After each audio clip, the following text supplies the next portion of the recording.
How did you end up doing this combination of things that you're doing that from the outside looks quite interesting and pretty fun and like a lot of work? Yeah, I mean, it's crazy. Like, I've sort of just, it's like anything good in life, you kind of just find your way into it through a combination of like passion and interest. And so when I was growing up, I was a photographer, or like when I say growing up, in my late teen years, I was taking photos. I got into cycling photography and I sort of understood how to, how to shoot imagery. And then in my early 20s, I started shooting a lot of weddings, as most people do, because it was a good source of income. And then as when I decided to move to Europe, I was already riding, I was riding and racing in Australia. And then when I moved to Europe, I just started getting super, super, super heavily into the cycling world. Like, I was in the cycling industry. I was hanging out with professional riders. I was training, the same amount as professional riders. I just didn't have that like top few percent to be a professional cyclist. And I've been racing and everything. And then I was like, I do these cool trips and I do this cool stuff and I hang out with these people that when I was putting photos on my Instagram, like on stories, people were replying and they were like, holy shit, this is mad. Like, I don't see anyone else creating that kind of content or living that kind of life. And that was where I started thinking I should actually start to try and put some of this on YouTube. Because I've got the background in photography, I understand the framing nature of it, the composition, I understand light and things like that. And then because I photographed weddings, I understand storytelling through that. And so I understood kind of how to tell a story start to finish, like we might get into with the Atlas Mountain Race thing. And then combining that with where I live, which is in one of the most scenic and best training places to live in Girona, for cycling. So it was like this combination of all of these things coming together. And I was like, I've got to start making some YouTube videos out of this. So I did. And immediately it took off. And this was like, it was a rapid growth at the start for me. Luckily, I had a few Instagram followers, but it took off in a way that I kind of didn't expect it to. And I was originally just going to do 1 year of it and make one episode a week for the year. And then I just kept going with it. And people just started writing to me after like 2 months and were like I'd only made a few episodes and people were like, oh man, not to toot my own horn, but they're like, oh man, your videos are the best cycling videos on YouTube. You've got to keep going. And so after about 6 or 7 months, I was like, nah, I've got to keep this going past 1 year. How did you end up in Girona, and what was the decision making process like just to get to Europe? So that's another whole long story. I'll keep it short. Basically, I was in Australia and I got a flight to Europe and I was coming to Madrid. And my girlfriend at the time said, hey, you've always wanted to ride. Why don't you take your bike and go and have a bit of a holiday in wherever you want to ride? And at the time, a friend of mine had been to Girona, not riding, just to visit because he'd heard it was a cycling town. And he said to me, you've got to go to this little town called Girona. If you're going to Spain, like you're going near the Pyrenees, go and ride your bike in Girona. So I didn't know anything about Girona. I came up here, I booked accommodation like 2 days before I got here. I just so happened to book accommodation with a guy who was an Irish cyclist, journalist, and when I booked his accommodation, I was like, hey, I'm bringing a bike. Is that okay? And he's like, oh, yeah, man, I ride. We'll go training together. I'll introduce you to people. So I got here on this holiday and knew nothing about Girona. And he just introduced me to this world of people here. I had the greatest 2 weeks of riding in my life. Went back to Australia, broke up with that girl, and then was like, you know what? I can move anywhere in the world now. And I enjoyed Girona a lot. Why don't I go back there? So I came back for another holiday. And then after another 2 weeks here, I was like, no, I really, really want to move here now. The second holiday was even better than the first. I rode all the way across the Pyrenees to the other side of Spain, like the French border and up around Biarritz, and just like loved it and was like, I have to be here. There's so much cycling going on. The quality of cycling is so good. There's professionals everywhere. The training is good. The entire world here exists around cycling. So yeah, Ruthless. yeah, Ruthless. Just like cut ties. You were right over there. I wanted to jump yeah. back to something you mentioned with photography. So when you got started out in photography, you said later you did weddings. What kind of subjects were you shooting when you started out, and what just drew you to that storytelling format or that medium? So when I was shooting prior to weddings, I started out in mountain biking, to be honest, because I was riding mountain bikes at the time. And so I was riding with my mates, and they were always better than me. Like, from a skills perspective, my mates were better. And so when I picked up a camera for the first time, I think my parents bought us like the family, every family kind of buys that like family camera. And I just like took ownership of it. I was like, that's mine now. So I started shooting photos just for the fun of it of my mates riding mountain bikes. And then and not thinking anything of it. Like I wasn't trying to make anything of it, but I was putting some photos onto a mountain bike forum online. And then there was an editor of a magazine on that forum, and I didn't know he was there. He was just like a silent user, and he saw my photos, and then he contacted me privately, and he's like, "Hey, we need some photos in our magazine. Would you like to submit some photos?" So I submitted some photos to that magazine. They got published. Then a couple of other magazines got in touch, and then it was kind of like, "Whoa, I could actually like." I grew up reading magazines. I was like, "Wow, I could actually get work publishing my photos in magazines." And so I did that for a number of years, came over to Europe. I shot a couple of the downhill World Cups and things like that. And then eventually, when I was like, look, mountain biking is awesome, but there's, to be honest, not that much money in it unless you're right at the top. I was like, I need to step into something that's I can like in my early 20s. I was like, I need to start guaranteeing some form of income. I actually dropped out of university because I hated it, and I was like, I need to. My parents basically said, it's okay that you've dropped out of university, but you need to guarantee yourself some form of work going forward. And I was like, I'm going to be a wedding photographer. So that was kind of the kick for me to really be like, how can I earn money from photography? So, Very yeah. cool. And then what was your vision for what you wanted to do with the YouTube channel when you started out? You mentioned your goal was kind of to make one video a week. What types of videos did you intend to do at the outset? And did you even have a plan? At the very start, I didn't have a plan, but a plan actually quite quickly came into formation because when I started, I was just like, I think I live a, it sounds so funny to say, but like, I was like, I think I live a pretty cool life. You know, I do the stuff that I don't see many other people doing.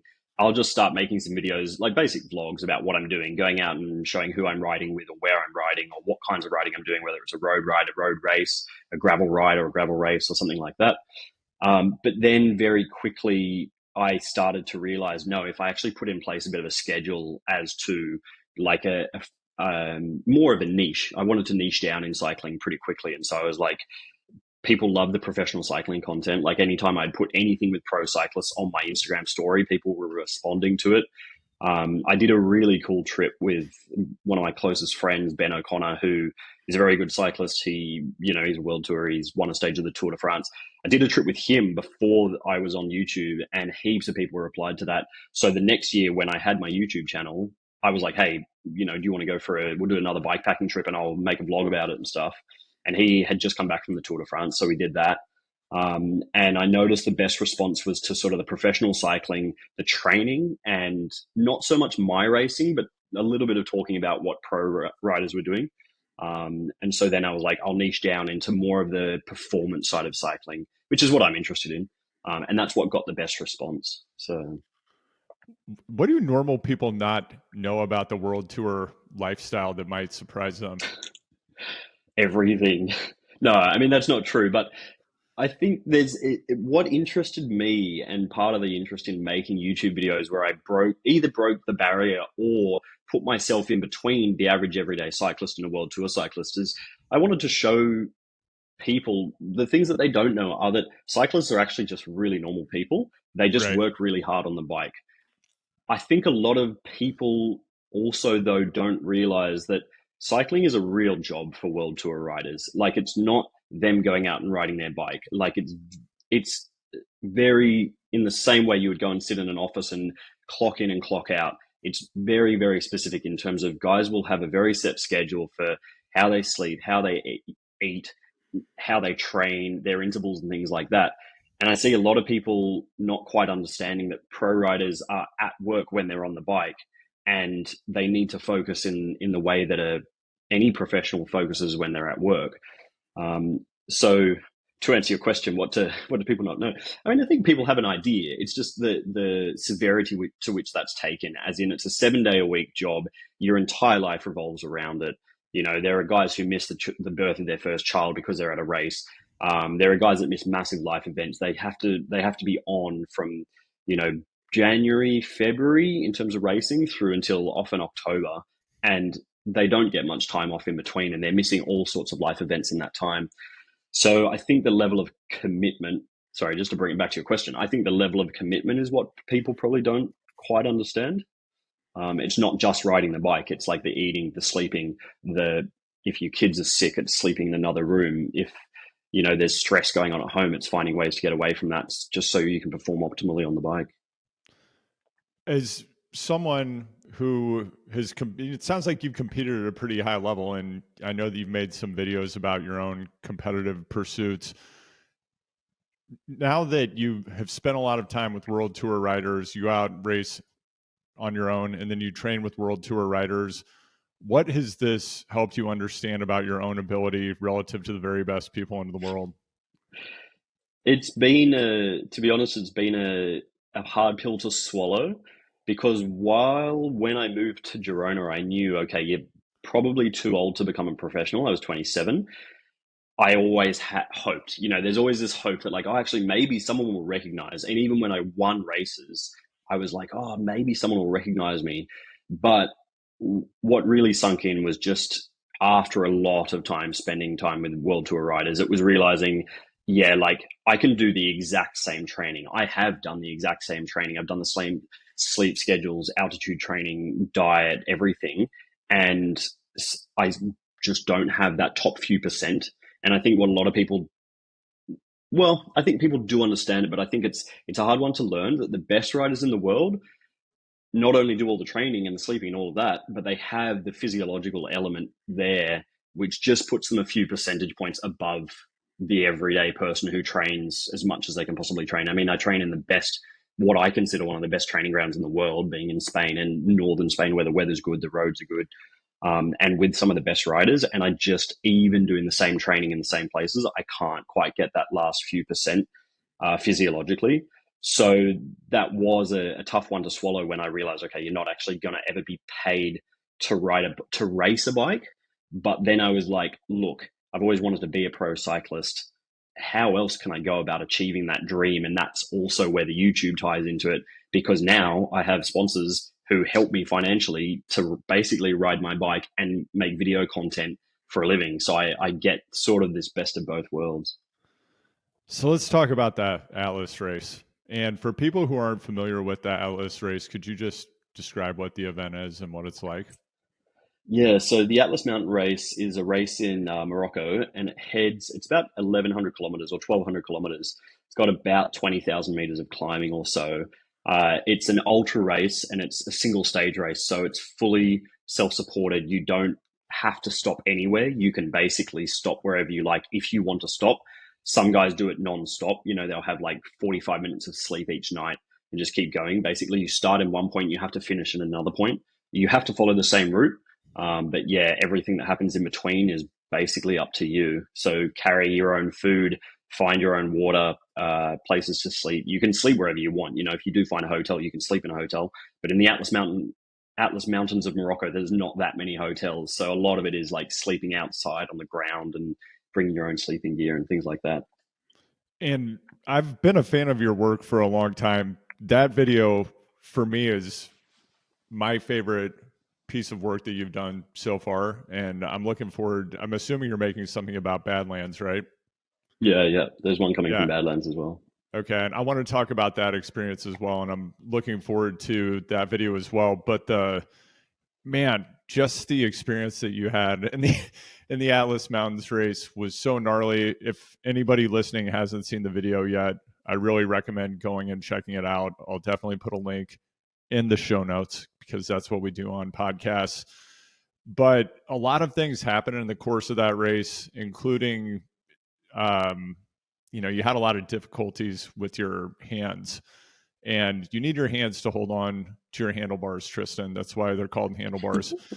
But This can is you true. just, can you just talk? I mean, I know you describe it in the video, but now that you have some distance from that experience, like what went down, like with your body and with your mind in the course of the event? It was real interesting. I rolled into it. So like for starters, I'd never done an ultra before. It was the first ultra I'd ever done. And I think an ultra is classed as whether you class it as something that's non-stop or no sleeping or a certain distance, over a certain distance. I'd never done an ultra gravel race before. I'd done a bunch of shorter gravel races and road races. But I rolled into this sort of long event thinking like, this should be a bit of fun. It'll be a bit of an adventure. But then what pretty quickly unfolded was sort of the reality of like, oh, hang on a second, you're actually like 300 kilometers into a 1,200 kilometer race. You're in the middle of the Atlas Mountains. It's like, well, it was, the first night it was 6 degrees and raining. And then during the day, it was getting up to, high 30s. And the thing that happened with my wrist was I got like a repetitive strain injury from shifting the gears. And because I'd never done an ultra, I hadn't been in that position before where I'd been shifting gears for 18 hours a day. And so I like just the small button pressing of my thumb was enough that after a couple of days, my wrist got really, really sore, or there was pain referring from my thumb up into my wrist.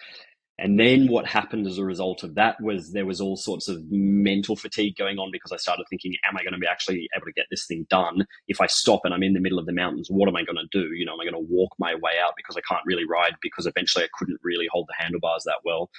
And then on top of that, when you're in the middle of nowhere and there's not decent nutrition, I wasn't eating correctly. So not only was I physically not performing well, but then my mind, like my brain wasn't working in the way that I was used to it working when I was riding a bike.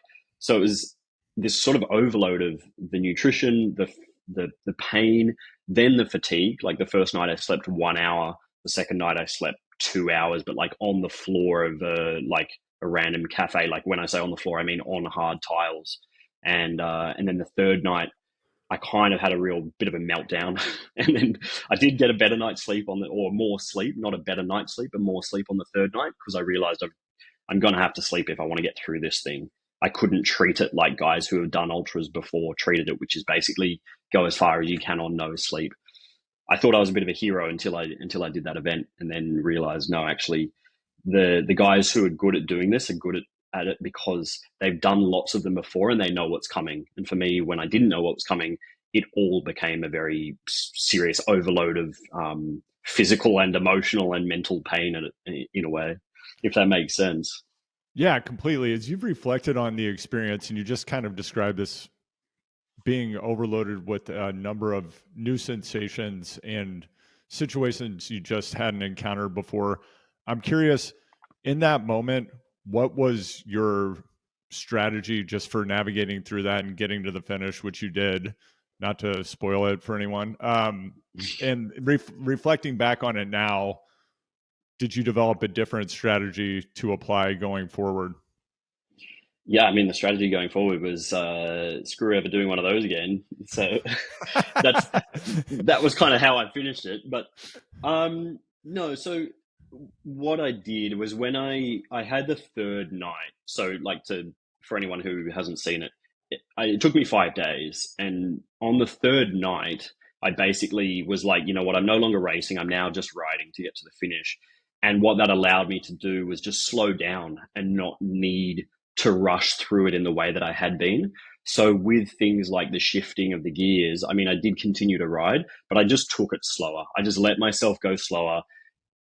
What was interesting was I let myself go slower, and I actually ended up overtaking people, because in going slow, I wasn't fatiguing as much and things like that. And guys who had got a little bit further down the road or down the gravel, they might be 100 kilometers ahead of me in the morning, but by the evening, I'm 100 kilometers ahead of them or 50 kilometers ahead of them. So I just let myself just ride at a manageable level. And the second half of the race became more manageable mentally and physically. And you can see it in the video as well. Like I have a turning point on the morning of the fourth morning. And it was this realization that, look, you can't win every race. Like I'm used to going and doing road races and being at the pointy end of road races. At the level of racing I'm racing at, I'm used to being at the pointy end, and I like to race. I like to compete. And when I let that go, then all of a sudden there was much more of a feeling of flow going on for the rest of the event. And that was what got me through. Having said that, the last night was very, very tough, because I was like, I want to try and finish in under 5 days. And so we started at 9 a.m. So I was like, I want to try and finish by 9 a.m. And in order to do that, I was like, you need to ride all the way through the night. So after basically having 3 full nights of very, very little sleep, I was like, let me see if I can pull an all-nighter. Did that, almost killed myself in the process. But I got to the finish line just a bit after 5 days. It doesn't seem like a particularly safe endeavor for human beings to engage in. It's an interesting one, because I agree, and the first thing that my mum said to me was like, how are they allowed to do this? Because there aren't, many events that allow you, like, that just kind of go, yeah, right off into the Moroccan desert and through the mountains, and we'll see you on the other side. Like, enjoy, and there's not a lot of, there's no support out there. Like, from the event, doesn't offer you any level of support. And if you fell off a cliff and broke your leg, like, it's not even as if there's really air ambulances or anything that are going to come and get you. You basically sign a very thin waiver at the start that says you just, don't, you're not going to sue the event if something happens to you. But yeah, I think it's Atlas Mountain Race. It's definitely an adventure race, and it definitely pushes a lot of people to the edge of what I think most people can handle. There are shorter ultras, and we'll talk about Badlands being one of them that's much more manageable. But Atlas Mountain Race was really an event where I think it was the first event I've ever come back from where I've said to people, I actually don't think you should do this. Like, I think some people are good at it. Some people are great at it. Some people have lots of experience. But I think for the everyday cyclist, it's not something that you go, like I did, go, cool, I'll go and just give that a crack. You need to either know what you're doing, or having done some smaller ones before, or be very mentally prepared for it, very mentally ready for what's to come, because it's a lot of time by yourself.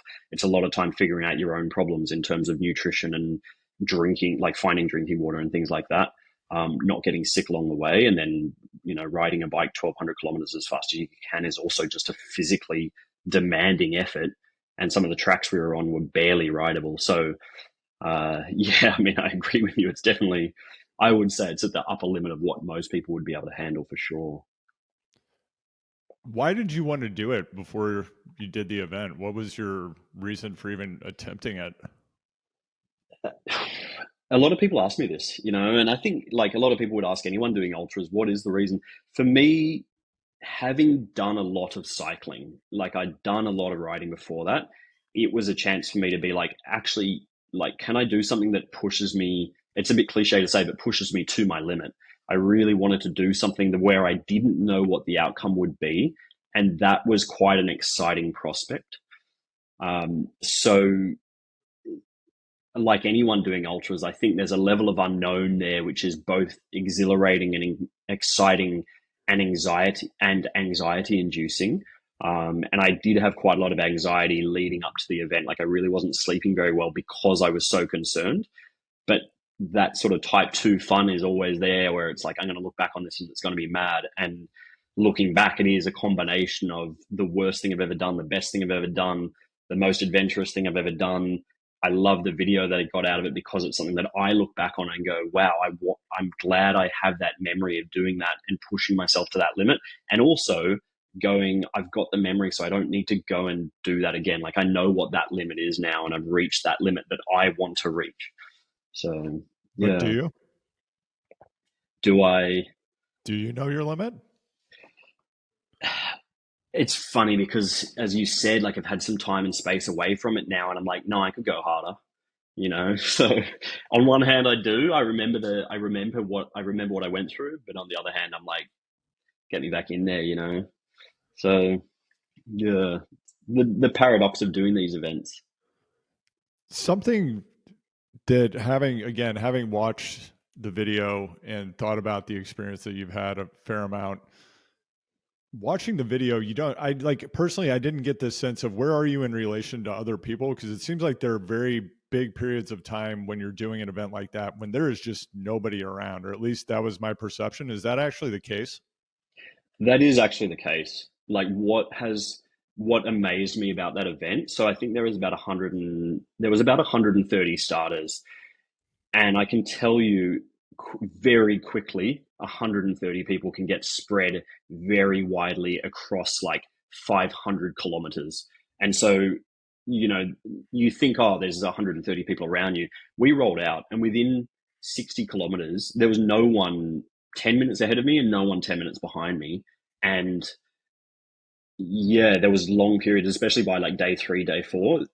I spent long periods by myself, which is fine. I love being by myself, but the feeling of isolation is strong when you're in the Moroccan mountains, because, like, I'm sure if I sat in one place, people would eventually come past. But if something really bad happened and you have to just hope that someone's coming along, and someone might not come along for an hour, then that's when the reality of, like, sort of isolation sets in. Luckily, what happened to me in terms of the physical pain was not enough that I was lying on the side of the road waiting for someone to come along. But yeah, the distance was massive, and I finished.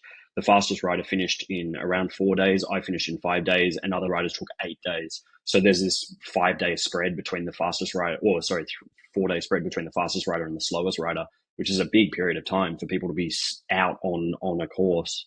So When you would take your camera out to record moments, and I'm thinking about this specific experience because I think day to day, for better or worse, everybody in the world now has the experience of imposing a narrative on what they're doing that they're going to share with everyone else, which is it's a pretty strange thing that that's the state of the world, but that is the state of the world. When you're in the middle of an experience like that, how are you thinking about the story element and just like the reality of what you were feeling versus like, do I need to, I don't know if you ever thought if you needed to amp it up for the camera. I doubt it. But like, what was that like to like pull man, out the camera? uh, I mean, first before I do answer the question, like one thing I will say is there are so many moments that I either didn't document, couldn't document, or couldn't include because the video just would have been too long.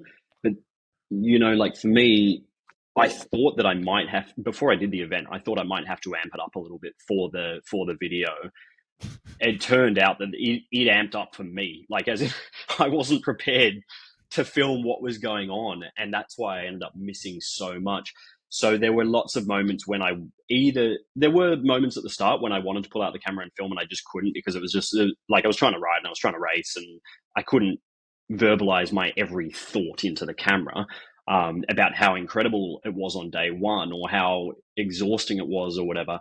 But then I was trying to actively pull out the camera and like trying to verbalize what I was experiencing. And then a lot of what you see, say on day one, is just a snippet of what I was actually experiencing.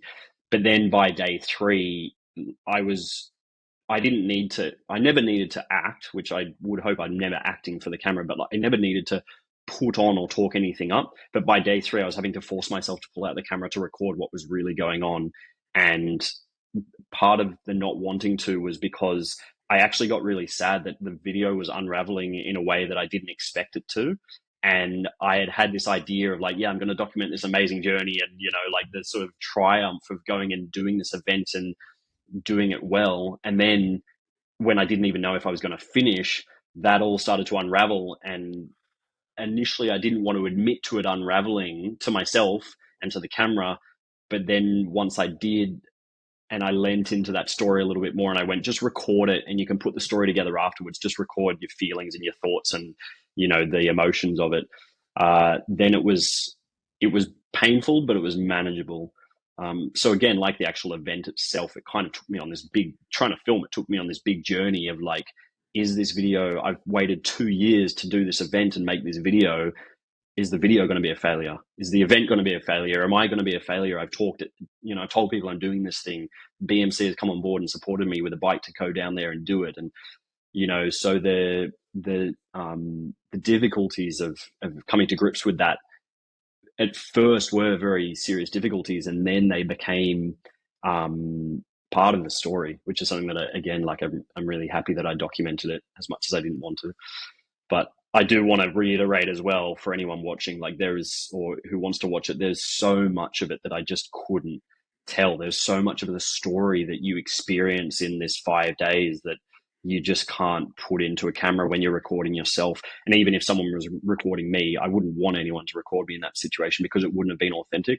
But yeah, recording myself was an interesting experience.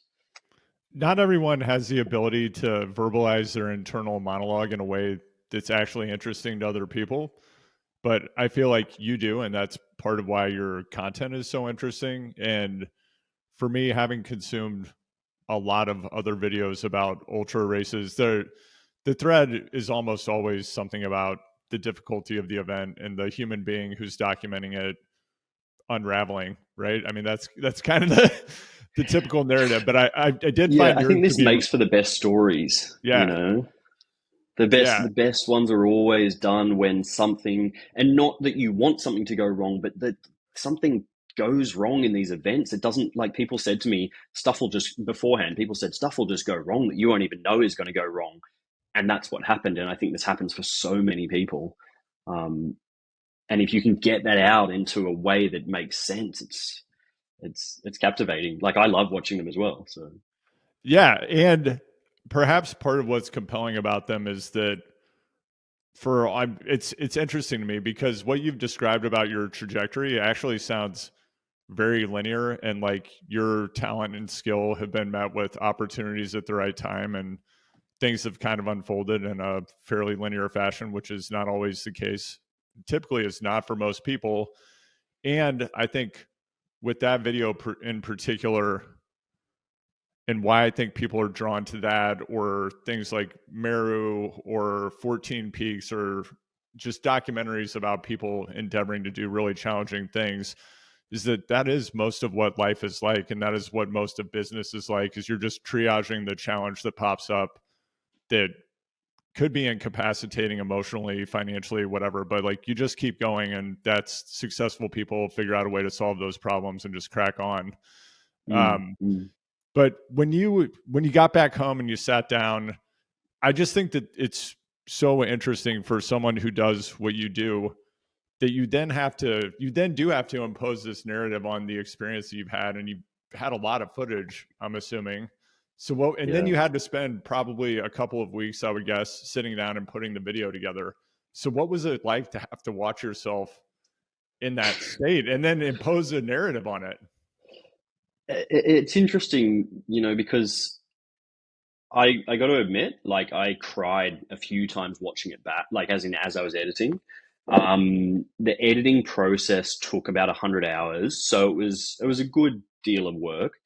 Um, I tried to let it flow as naturally as I could, and really, like, I let the I really tried to let a lot of the music really aid the storytelling. And I think from a cinematography perspective, that's something I guess I've always learned, is the importance of music in the storytelling. So I let the narrative flow quite naturally, and then I found, as in, like, the way it happened, I let that flow quite naturally. I did have to take out a lot of additional things because it was getting too long, but then I really let the music kind of supplement the story. But yeah, there were a lot of moments during the event that like the third day, I really spent a lot of time sort of in tears, which sounds ridiculous given it's only day 3, but it hit me that hard that it was very emotional. And then watching it back and editing it, yeah, it was quite emotional again, especially around that period in the middle where I was watching myself, because I had just returned and I knew what I'd been through. It was watching back a little bit of the trauma. And I don't say that, like, I think one thing I need to say is that I just went out and did a little bike ride. It's a 5-day event. It's not a trauma in the way that many people experience true trauma. And I don't want to use that word lightly. But for me, it was something that, like, it was an event in my life that really had a big impact on me, whether I should use the word trauma or something else. It had a very large impact on me. So to answer your question of the editing, um, I kind of had to go on the same journey again, which was mainly based around the fact that I just let the narrative sort of play out in the way that I'd experienced it, supported that with music, and then came to a place where I was like, I think I've told the story in the way that I experienced it best, without falsifying or overdoing any of it, or underdoing any of it. I wanted it to be what I really experienced. So I think from all the feedback I've had, I'm my own harshest critic, but I think from all the feedback I've had, I did that okay, and I got the video to a point where I was really happy with it. And yeah. Yeah, I would have watched something that was twice as long as what you made. I thought it was fantastic and a really great piece of storytelling and filmmaking. Oh, thanks, man. That means a lot. Honestly, a few people have said that to me. Like, I would have watched it longer, and that actually is probably the biggest compliment I can receive, because I've grown up and made videos being a bit fearful that I'm taking up too much space and too much time. And, like, I always try and edit my videos down. And yeah, like, as much as I have my personality on the internet, I'm also quite an introverted and relatively shy person in terms of having things out there and not wanting to be in people's space too much. And so when people say things like this to me, it means a lot, because it's like, oh no, I'm okay as a person to create these longer form documentaries. And I hope that I don't cop shit for it being too long, you know? No, not at all. Like, I would love to see more longer videos about more experiences like that. Although I just, yeah, that was quite a gnarly experience. So maybe let's talk about Badlands a bit. And that's probably a work in progress at the moment. I would think it's not in the can, is it? No, so I haven't even started editing it. Yeah. So I finished, at the time of recording now, I finished Badlands about 2 weeks ago. And so the editing process will start in a couple of weeks. Um, but Badlands, man, what an experience, in almost in the opposite way, where like I rolled into it quite nervous, and I came out of it just like, I'm stoked. I can't say I loved the event, but I was really happy with the outcome. I was really happy with my result. I was happy with how I rode. I was happy with how I filmed it all. Everything was like so manageable. And I think it was so manageable because I'd done this whole other experience 12 months prior. So this one was much, much more manageable. What was different about the experience and why did it turn out that way? So Badlands is 750 kilometers, or it was going to be 780. They had to change the route the day before because of flooding in the south of Spain, and about 16,000 meters of climbing. And it's on terrain that I'd been told was more rideable. It was definitely a gravel bike event as opposed to Atlas, which was much more of a mountain bike event. So immediately the time and distance was shorter.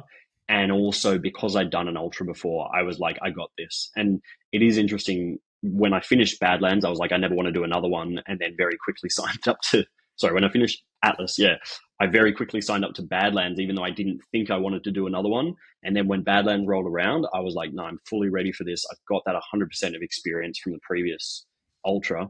And so I had much more confidence. I also believed and trusted that because I had done Atlas and gotten through Atlas, that I could do Badlands on basically no sleep. And that's what I ended up doing. I did the 750 kilometers on no sleep. It took me just less than 48 hours. I had set myself a goal of finishing in 48 hours, and I did it in 47 hours. So it was much less physical time as well. A lot of time on the bike. Like I rode 41 hours out of 47 hours. But yeah, just the confidence of like, no, I can manage this was really there. And I think that was probably the best thing that I learned from Atlas was like, no, you've done a 5 day event, a 5 day, 1,200 kilometer event. You can do it a 2 day, 750 kilometer event like it's, like it's nothing. And then I carried that confidence all the way through and never had any issues. I had one slight moment where I was like, well, this is tough. But I was like, I'm not in the Atlas Mountains. And so when I could refer to it, and make a bit of a comparison and be like, I'm just in the south of Spain, it's a big climb, it's very hot, but I'm in the south of Spain. I'm on continental Europe. There's a hospital, 50 Ks away if I need it, sort of thing. And then it was fine. I got through. So What is it about having to get off your bike and push it that's so specifically terrible? It's such a terrible thing when you have, right?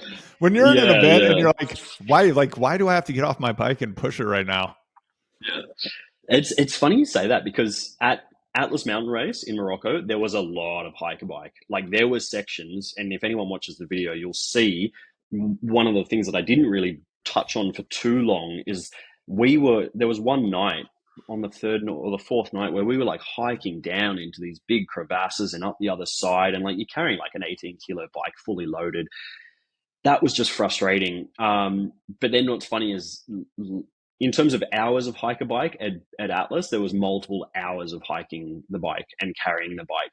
Whereas at Badlands, there was only one small section of hiker bike or a couple that were quite manageable. But I think it's when it breaks the flow, when you're kind of in that rhythm of riding, and it's like you get into that state where you're enjoying being on the bike, and then when you've got to get off and push, it's like you're doing another sport. It feels like you've just kind of been snapped out of this enjoyable activity and you've got to do some other sport for a bit, and then you get back on the bike eventually and it's all good. What is it about desert-like environment, like deserts or desert-like environments and adventure in humans? There just seems to be something transformational about it. Yeah, that's a hard one to answer. Yeah, I mean, I think it's the putting yourself on this limit again, like I said before, of not knowing what's actually possible. we're not, humans aren't meant to exist in the desert. And I think there's an intrigue around that because we live such sheltered lives and we live such sort of comfortable lives, that I think that those transformations come when we do reach a limit of some in some way, whether it's going out into the desert to ride a bike or, for example, sailing across the ocean. My parents are currently sailing around the world on their boat, and like they've just sailed from Australia across to Mauritius, and that was a 4 week journey across the Indian Ocean. And obviously not a desert, but like, I think it's that expansive space where you actually don't know whether this is safe or not that causes some change there. So the desert definitely did it for me, really being, yeah, I want to say in a precarious position a little bit. What were you like when you were a kid? Uh, wow, man, I was probably not a great kid. No, I think I didn't like school. I didn't enjoy school, and I didn't enjoy being told what to do. And that's probably now, or that is now, why I work for myself and why I do what I do and why I moved to the other side of the world where they speak a different language, because I can exist in my own world where I, am not told what to do. So as a kid, I was quite emotional and quite inquisitive, but yeah, I didn't like being told what to do at all. So I never really fit with school. It's why when I got to university, I realized, hey, I actually don't have to be at university. There are people out working and I can go out and work. That was why I followed that sort of pursuit of photography. Um, but yeah, as a kid, I don't know, I guess I was probably pretty unruly. Were you athletic when you were a kid, and were you drawn to adventure? Yeah, I was definitely athletic. I loved all sorts of sports, and I really always wanted to be a professional athlete of some kind. I think I wasn't focused enough. I wish I'd found cycling about 10 years prior, but I was like, I want to be a pro surfer, I want to be a pro skateboarder, and never really committed properly to each one of those things, and wasn't really good enough, to be honest. But then it was when I got into cycling that I was like, oh, actually, I can go up hills quite well because I don't weigh too much. I enjoy road cycling. I enjoy the speed. I enjoy the performance. I enjoy the feeling of improvement through cycling as you get fitter, if that makes sense. So yeah, I was definitely athletic, but yeah, just a bit probably disorganized mentally. To No one ever took me under their wing and said we can turn you into a professional sports person. Other than the aspects of cycling that you just described, which is, it sounds like when you started it, you had a relatively good power to weight ratio. So maybe that was something you excelled at. What do you like about the feeling of cycling, or where does cycling take you as a human being? Oh man, good question. I For me, one of my biggest motivators in life is a feeling of improvement. Like, it doesn't matter what it's in. It doesn't matter whether it is to do with business or whether it is to do with cycling or anything else. It's like, just even learning about a subject I find interesting when you start to improve your level of knowledge in something. So for me, I'm really it's the feeling of being able to do something or go somewhere or achieve something or realize a goal that you've never done before. That's a massive draw card. And like I've said about Atlas, part of my reason for wanting to do it is just because you don't know if it's possible, and then you go and do it and you realize it is possible. That feeling of like, I've achieved something I've never done before is, hopefully I'm not repeating myself, it's just such a draw card. It's just such a fascinating prospect for me. And I think, in the deeper sense of being a human being, I love the idea that, like, we're born and we really don't know anything, and by the time we're old and effectively going to die, for me personally, I hope to reach this point where I've gained as much, I've absorbed, I've sponged as much out of life as I can, whether it be knowledge or experience or wisdom or yeah, like stories. Those are the things that I want to have as much within my person as possible at the end of my life, so that when I do die or before I die, I can look back and be like, yeah, you got every ounce, you got every, sort of experience out of life that you could have got out of life possible. I don't want to die with any regrets. And I know that's a very deep thing to say, but like, I don't want to get to the end of my life, whenever that might be, and look back and be like, I should have done X, Y, and Z, taken advantage of these things and didn't do it. In the other direction, what does cycling or what you do as a storyteller, the trajectory that you're on, what has it enabled you to access within yourself? What knowledge that existed within yourself that maybe you hadn't reached before?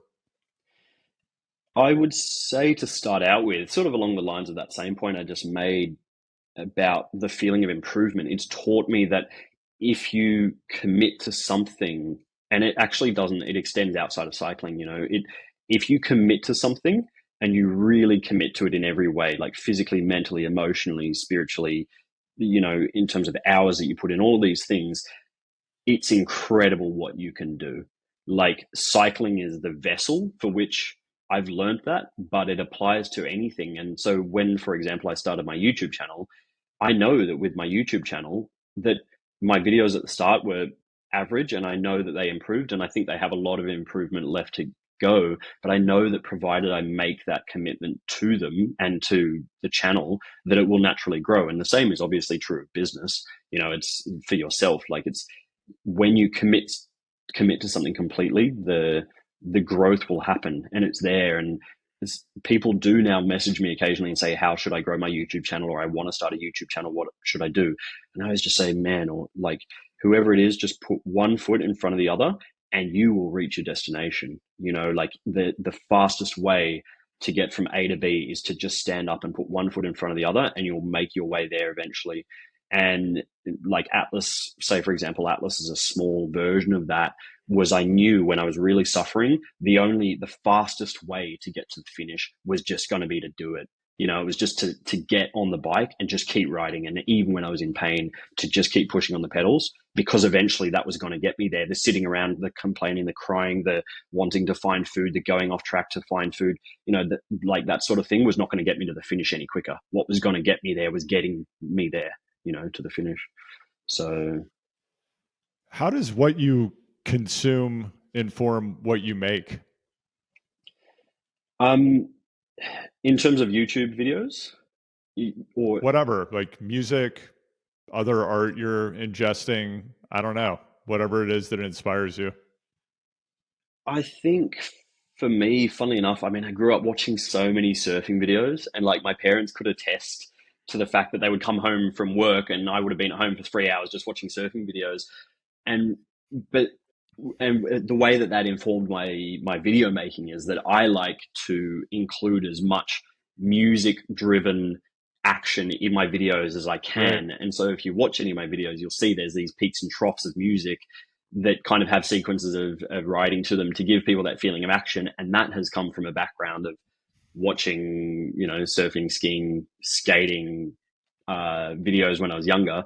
So that was my first sort of point of inspiration. But then also from a speaking perspective and like the actual verbal stuff in my videos, I've been quite inspired, I guess I would say, by like my mum and my dad are quite philosophical people. I find that quite interesting. I try and surround myself with people who like to think and talk about life so that there's always a sense of learning going on. And so sometimes I've stopped doing it as much because it doesn't necessarily fit as well in the genre as I would like it to in terms of the cycling YouTube space. But at the start I did try to drop in more sort of thoughts about life and philosophical sort of concepts and things like that, because part of being a human being is being able to think and being able to consider what we're doing. And so that like philosophical side of my parents and the people that I like to surround myself with and what I watch or what I look at on Instagram, also, from a more sort of deep, profound thinking way, I let have an influence on the way that I think, and that sometimes comes out in videos. I had this sense that you probably had some kind of background in skateboarding. Oh yeah, you picked up on that. Yeah, definitely. I mean, I do as well. I also used to write for a skateboard magazine. Big Brother, that was one of the skate Mm, mags I used to write for. But yeah, I mean, I cool. can see the influences in your work and with what you just described. When you think Yeah, about, cool. where you want to take your work and what would be the ultimate expression of your vision, what are some things you haven't done that you'd like to do in the future? So this came up in my mind when I was doing Badlands, because during an ultra you got lots of time to think, and I thought to myself, what is the ultimate? Like, what's my ultimate aim? And honestly, I think one goal that I have in mind is, and it's weird to say it out loud like this, but I would like to go and win an event, a big event, and I would like to document it at the same time. You know, it's a very difficult thing to do because what I've learned over lots of YouTube episodes and races that I've filmed and adventures that I've filmed is that it's very hard to do both of them well. Yeah, sorry, it's very hard to, when I say both, it's very hard to write an event really well and film it really well. You know, but I would like to go and race an event and finish in first place and have the story told at the same time, as in tell the story myself. I don't want someone filming me. I want to film it myself in the way that I do, very first person. But I want to have the ability to finish the event first and the ability to film a documentary so that I've got this piece of work that's like, there's not many people doing this. You know, there's lots of people filming events that they're doing and lots of people filming ultras and making vlogs, but I want to be the guy that like went and filmed a video himself of himself winning. So that's the sort of the pipe dream, you know. I'm going to hold it up there and hopefully get there one day. What type of event? Another ultra, you know, like as much as I finished Atlas and was like, I'm never going to do one again. Then I signed up for Badlands. I had a good experience at Badlands, but even after that, I was like, oh, maybe it's a once a year thing. But I think ultras are the ultimate test of every form of bike riding in a way, because you're racing, but you're also you have to have short stops. You've got no support. You have to, you know, make sure you find your own food. So you're going through all these different, there's all these different layers to it. It's not like a road race where it's just like, you know, a couple of hours. It's like multiple days of survival while riding a bike. And I think it also gives you enough time. It would give me enough time to document what's going on in a complete way. And hopefully the Badlands video comes out well so you can see what happens in 48 hours rather than, you know, 125 hours. But yeah, an ultra is the one. Yeah, But I don't know which. yeah, when you combine the ultra, the filmmaking, and the cognitive load of both, just from an operational point of view, wow, the logistic complexity of that. Yeah. Just the batteries. It's like it's making me shiver thinking about having all the batteries charged at the right time. Like, Yeah. Well, the other thing is, like, one of the big things with, you know, an ultra that I have learned as well is like, it's actually not the riding thing that makes people suffer. It's actually the stopping. You know, it's all the stopping. And like, you do need to stop a certain amount to let your legs rest. But actually, what takes up the time in an ultra, like I tried to stop as minimally as possible during Badlands, and I still stopped for 6 hours, and that was not that was with no sleep. I did have some stomach issues, which you'll see in the video, but basically, like when I to in order to do really well at an ultra, you have to stop as little as possible. And if I want to film this thing as well, that means I'm filming everything I'm filming is while I'm moving. So it's the logistical operation of riding a bike, filming at the same time, not allowing yourself to stop, getting through it as fast as possible, and still documenting, you know, the landscapes around you, what you're experiencing when you have thoughts pop up. Like actually being able to get those thoughts out onto the camera. So like pull the camera out, record yourself while you're climbing, but because you're in a race, you're still trying to climb at a reasonable speed. You know, it's not like it would be very easy to just stop and film yourself talking. But this is why it's become this ultimate goal for me, because I want to do it without, I want to do the event like I'm racing the event. And I also want to film it in the way that I know I could if I was maybe not racing or. You know. is the I mean, the disadvantage of stopping is clearly it takes time. Is it also about just the general sense of inertia and maybe mental inertia it creates when you get back on the bike? Is it just hard to start again? Absolutely. Yeah, this is the entire thing. It's like you want to remain in that state of movement and you don't want to be like cooling down, heating up again, you know, like warming up and cooling down. It's kind of staying in almost a state of rhythm where when you stop, if you do make the stop short just to grab something, that you don't allow yourself to, say, for example, pull out your phone and look at the phone for a bit and just have a breather. It's like, no, do what you need to do, finish doing that, what you need to do, compartmentalize what you need to do. So if you're getting food, you get the food, you put it in your bags, you eat whatever you need to eat, and you keep going. And so you haven't given yourself a chance to like stop and slow down, which is very intense to do, like to not stop like that at all for say 48 hours or 72 hours or, you know, a bit longer in an ultra. It's a lot of physical work. It's a lot of physical moving to always be moving. So that's where the challenge is. And again, going back to why I enjoy cycling, it's like finding a challenge that I've never done before, going out and pursuing it and realizing, oh, that is actually possible. Yeah, I like that side of it. No fapping. No faffing. Yeah, yeah, No exactly. fapping. Awesome. Tristan, thanks so much for taking time to join me. I'm really looking forward to seeing the Badlands video and seeing where you take this thing. Hopefully seeing that big ultra victory with the accompanying film where you're talking to the camera, which, wow, what a flex. See if I can do it. Thank you so much for having me. I really appreciate it.